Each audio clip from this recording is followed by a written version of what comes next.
Suatu hari gue pernah didatangin cowok ganteng gitu ya. Asli men, ganteng banget. Kalau lu cewek, lu pasti naksir gitu.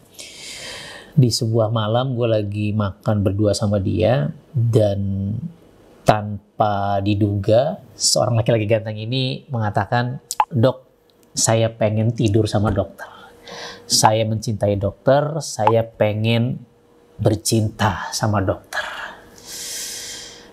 Kaget dong, saya dipaksa untuk tidur sama lelaki ganteng ini. Dan seperti apa kelanjutannya?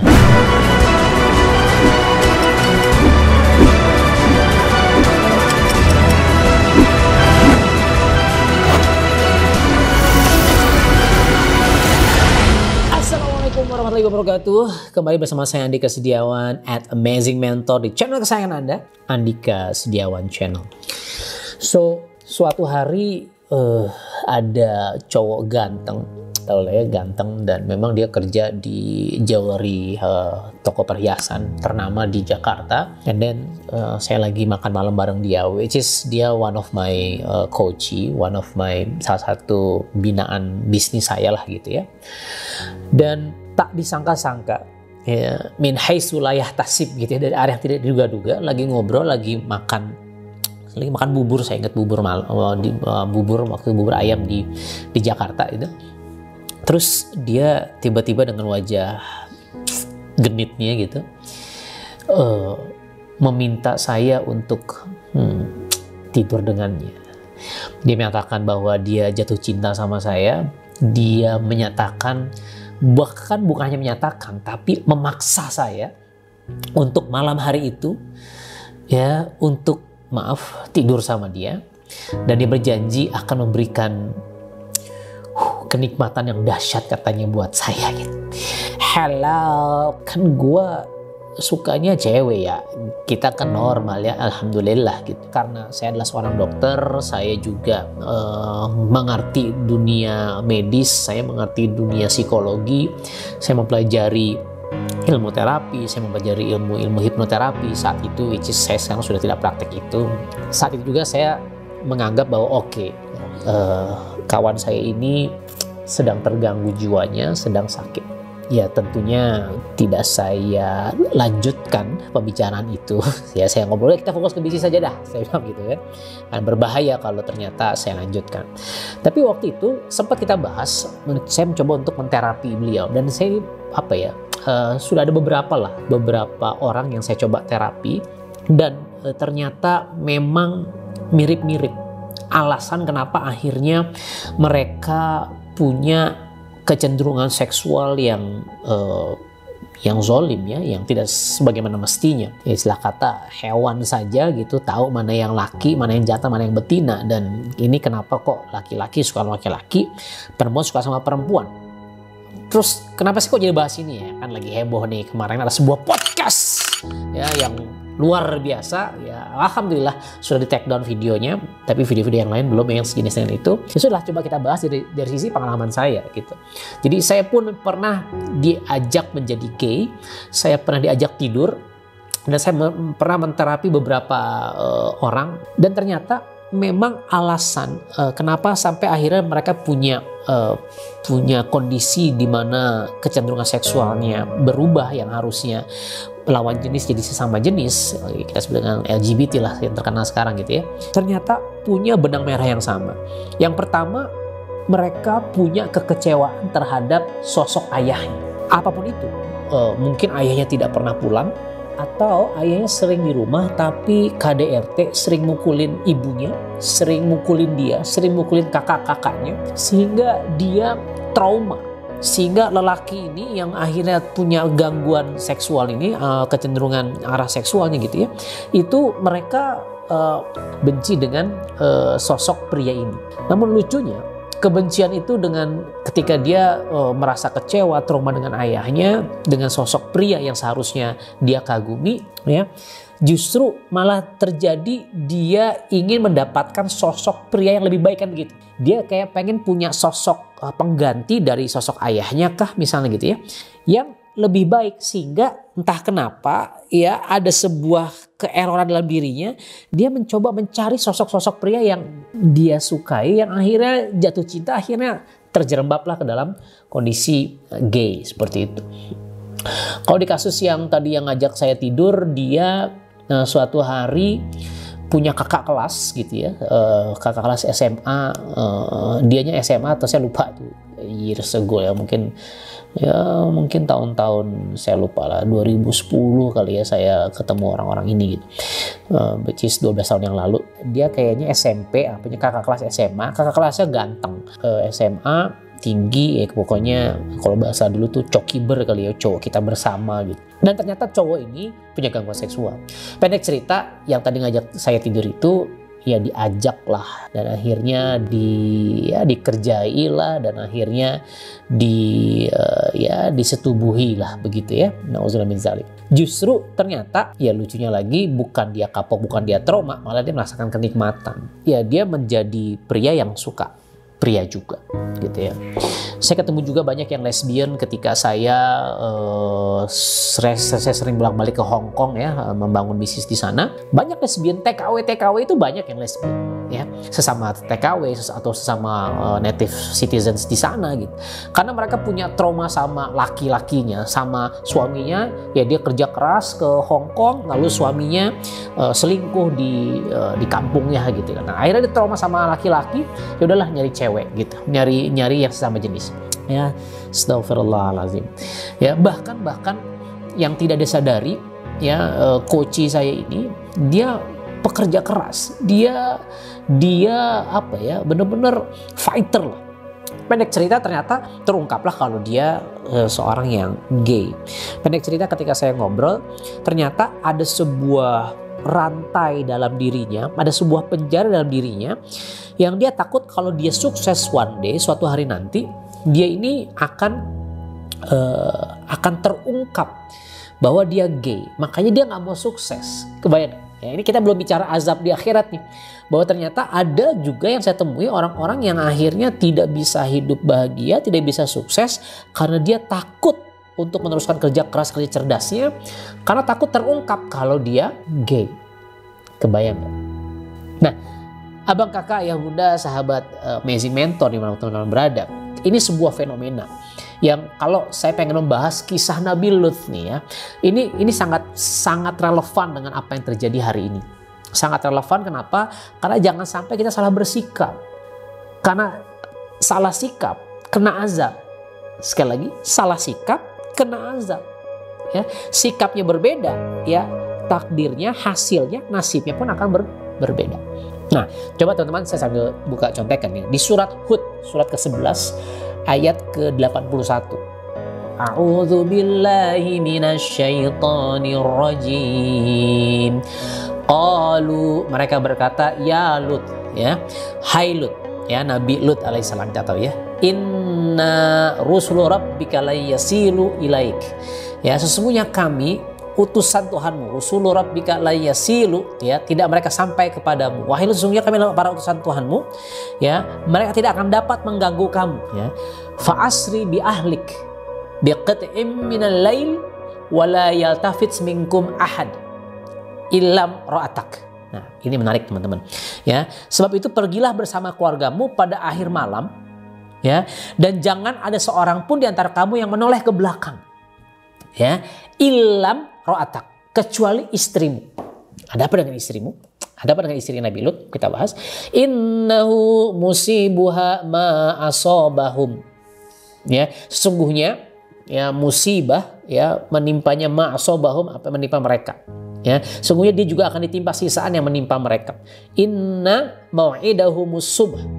Ya, sesungguhnya saat terjadi siksaan bagi mereka itu pada waktu subuh. Ya, terus tanya lagi, alaisa subuhu biqarib? Ya, bukankah subuh itu sudah dekat? Jadi teman-teman, Nabi Lut itu diturunkan di sebuah masa, ya, di sebuah citizenship gitu ya, namanya kaum Sodom gitu ya, kaum Sodom, yang mana kaum Sodom ini punya kebiasaan, punya penyakit LGBT tadi. Dan Allah sangat marah ketika hambanya itu tidak sesuai dengan fitrahnya. Ya, dan mereka kaum Sodom ini memilih untuk melampaui batas, memilih untuk melampaui batas, zalim pada dirinya, israf, melampaui batas. Ya mungkin awalnya hanya mungkin juga ada banyak trauma terhadap ayahnya, pertemanannya, atau kepo gitu ya. Kepo kok kayaknya asik juga nih. Ada orang-orang yang berawal dari yang dia suka dengan mengeksplor sesuatu, mencoba hal baru gitu ya. Akhirnya kayaknya dia mungkin lagi bosan sama bininya gitu, dicobain sama lelaki karena juga lagi bete sama bininya. Dan akhirnya ternyata enak juga, dia merasa kenikmatan, dia ceritakan enak juga loh laki sama laki. Akhirnya terjadi sebuah kebiasaan, sebuah culture ujung-ujungnya, dan akhirnya diturunkan Nabi Lut di situ alaihissalam untuk mendakwahkan tauhid kepada mereka bahwa hey guys, ya jangan lu gay, jangan lu LGBT, ya jangan lu lesbian, kan intinya gitu. Ya, tapi ternyata dakwahnya Nabi Lut ini tidak didengar mereka. Ya bahkan mereka tetap bikin podcast, tetap bikin YouTube video vlog ya. Kalau yang kemarin di take down itu kan ya yang tinggal di Jerman ya, ya kayaknya TikToknya lah atau apa gitu, kayaknya heboh menunjukkan gaya hidup perkawinan antar mereka yang begitu ya, versi mereka luar biasa membahagiakan versi mereka gitu. Ya ada podcast ala saat itu akhirnya diobrolkan di warung kopi dan saudara-saudara, akhirnya menjadi sebuah kebiasaan di sana. Dan ketika Nabi Lut ya alaihissalam mendakwahkan mereka, itu tanda kutip gitu gagal total. Mereka tidak bisa didakwahi. Bahkan istrinya pun ya mengkhianati suaminya. Somehow istrinya menahan-nahan dakwahnya Nabi Lut. Bahkan dia mendukung kegiatan-kegiatan tersebut. Ya, bahkan dia mendukung kegiatan LGBT tersebut. Ya, nah dia bukan pelaku. Perhatikan, ya istri Nabi Lut bukan seorang pelaku LGBT, tapi dia mendukung. Apa kisahnya? Jadi di suatu malam Nabi Lut kedatangan 3 orang ganteng banget, wangi, keren, necis, amazing lah pokoknya. Pendek cerita, ternyata ini malaikat gitu ya. Ternyata ini malaikat, dan malaikat ini ingin menyampaikan ayat yang kita sedang bahas ini, bahwa Nabi Lut ya, you keluarlah dari kota ini. Ya, di ayat 82-nya, falamma jaa amruna ja'alna 'aliyaha safilaha wa amtorna 'alaiha hijaratan min sijilin mandud. Maka ketika keputusan kami datang, kami menjungkir balikan negeri kaum Lut dan kami hujani mereka bertubi-tubi dengan batu dari tanah yang terbakar. Nah, jadi ketiga orang ini, which is ini adalah malaikat, ngasih tahu nih. Ya, ngasih tahu, bentar lagi subuh nih. Bentar lagi subuh akan kita siksa. Lut, antum keluar dari kota ini. Tapi kata Allah gitu ya, malaikat bilang kecuali istrimu. Ya, di beberapa tafsir ada yang memang istrinya ditinggalkan, jangan diajak karena istrinya khianat gitu ya. Ada juga yang menafsirkan istrinya ikut, tapi ketika dia ikut, terus ketika azab Allah datang, ya dia berbalik, dia membela, waduh kaumku, dia lebih membela kaumnya, dan saat itu juga dihajar. Nah, hajar di azabnya ini yang sungguh-sungguh mengerikan teman-teman. Ya, ingat nggak Fir'aun itu mengaku Tuhan. Lo kebayang dong, ngaku Tuhan itu kayaknya dalam sejarah tuh raja yang paling jahat, raja yang paling bengis, raja yang paling ya begitulah gitu ya. Itu di azabnya aja hanya ditenggelamkan Fir'aun. Ya, pasukan gajah gitu ya, di surat Al-Fil ada burung ababil, cuman dikirim batu-batu kerikil, ya panas sih, bolong-bolong juga gitu kan akhirnya badan kita, cuman ya batu-batu kerikil yang dilempar. Nah, ini azabnya apa? Ya tadi di ayat 82, maka ketika keputusan kami datang, kami menjungkir balikan negeri kaum Lut. Jadi saya baca di tafsirnya, Jibril alaihissalam itu benar-benar ngebalikin, kubrak gitu, diangkat ini buminya, diangkat kotanya. Saya tinggal di Bogor, tinggal di mana? Diangkat, kubrak, dikembalikan. Dibalikkan. Ya, dan wa amtorna 'alaiha hijarah. Ya, kami hujani 'alaiha atasnya hijarah, batu.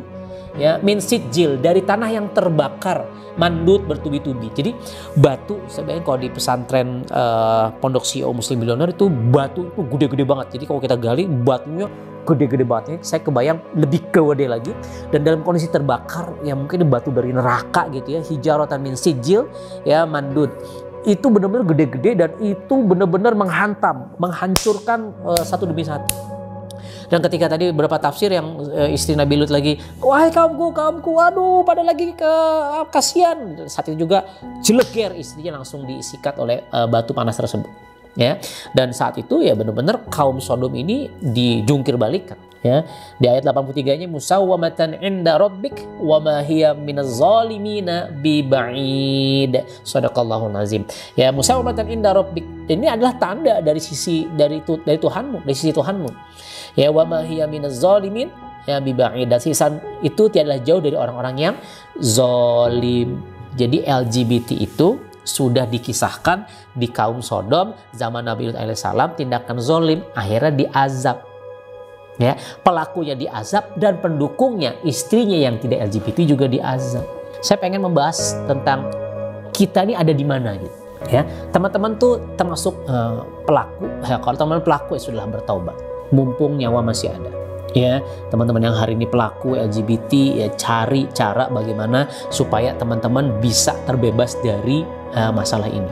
Ya, yang pertama taubat dan minta sama Allah Subhanahu wa Ta'ala. Setelah itu cari pengobatan, cari psikolog, cari hipnoterapis, ya harusnya bisa insya Allah. Selama ada keinginan, intinya ada keinginan untuk berubah, intinya ada keinginan untuk menyembuhkan diri. Nah, buat teman-teman yang bukan pelaku, ya tapi ada di sekitar pelaku, yang pertama tugas kita apa? Mengingatkan. Ya, yang kedua apa tugas kita? Mendakwahi. Ya, bil hikmah, dengan baik tentunya, jangan lo masuk neraka lo atau diazab lo. Ya nggak gitu juga. Ya tergantung lah orangnya seperti apa kedekatan sama kita. Tapi tugas kita mengingatkan, mendakwahi, ya, meluruskan. Ya, lalu saya tulis di sini mencegah dan menyelamatkan mereka. Ya, coba ajak mereka ngobrol, coba ajak mereka nonton video ini, mungkin jadi terbuka pikirannya, atau kenalkan dia dengan seorang terapis, psikolog, psikiater bahkan, atau seorang hipnoterapis gitu ya. Nah, coba kita harus berusaha menyembuhkannya, bukan malah membiarkannya, bahkan mengkampanyekannya. Karena belajar dari kisah Nabi Lut, gitu ya, istrinya yang bukan pelaku diazab habis. Jangan sampai nauzubillah kita juga dimasukkan ke dalam golongan yang mendukung itu, menyebarkan ya podcast, video, apapun itu yang mendukung LGBT, ya mengerikan. So teman-teman, ya, smart people, I hope. Ya, kita semua pengen jadi orang yang cerdas. Kita pengen menjadi orang yang pandai. Kita semua pengen jadi orang yang pintar. Dan orang yang paling jenius adalah orang yang mengingat mati. Orang yang paling jenius adalah orang yang mengingat bahwa akan ada hari akhir suatu hari nanti. Artinya kita harus mulai semakin aware terhadap lingkungan kita, terutama anak-anak kita. Jangan sampai anak-anak kita terkontaminasi. Karena sekarang ya budaya K-pop gitu ya, saya suka lihat postingan-postingan menjadi idola, terus ternyata cowok-cowok K-pop ini ciuman di atas panggung, hal seperti itu gitu. Ini harus kita jaga anak-anak kita. Kalaupun ada orang-orang tetangga kita dari jauh kita, kita berusaha untuk menyembuhkannya, berusaha untuk mengingatkannya, terus kita nggak bisa karena mereka sudah ya ditutup telinganya, ditutup matanya, sumber bukmun umyun gitu katakannya. Ya, yang harus kita jaga anak-anak kita, jangan sampai terlambat. Buat para ayah, ya buat para calon ayah, pastikan Anda hadir menjadi ayah terbaik yang dikagumi, yang didengar, yang ditaati oleh istri dan anak-anak Anda. Ya, wahai Anda yang sekarang jadi ibu, jadi istri ataupun calon ibu, pastikan Anda mengerti ya kisah Nabi Lut dengan istrinya. Anda ceritakan. Saya kemarin langsung ngobrol sama anak-anak saya. Tahu nggak di sosmed lagi rame apa? Iya itu kemarin LGBT gini-gini. Saya ceritakan. Boleh nggak sih anak saya yang kelas 1 SD? Masa laki-laki sama laki-laki ya? Saya edukasi. Itu harus seperti itu ya. Kita harus tanamkan ke mereka bahwa kita harus hidup dengan fitrah dari Allah Subhanahu wa Ta'ala. Ya, itu belum bicara ketaatan, kita belum bicara istilah kata ibadah gitu ya. Kalau itunya saja sudah nggak benar, ya apalagi kita bicara ibadah sedekah, sholat, puasa, zakat dan seterusnya, masih jauh teman-teman. kita jaga keluarga kita edukasikan keluarga kita agar kelak ya keluarga kita bisa terus istiqomah memegang tauhid ilallah, ya, cinta kepada Allah dan cinta kepada Rasulullah SAW, dan istiqomah hingga akhir nanti. Ya, buat teman-teman yang sekarang sedang merasa terganggu kecenderungan seksualnya, segera bertaubat ya, dan Allah Maha Penerima taubat ya, dan segera cari solusi untuk segera menyembuhkan diri Anda. Jangan lupa subscribe, like, comment, and share, dan saksikan video-video saya berikutnya yang lain lebih seru lagi di Andika Setiawan Channel. Assalamualaikum warahmatullahi wabarakatuh.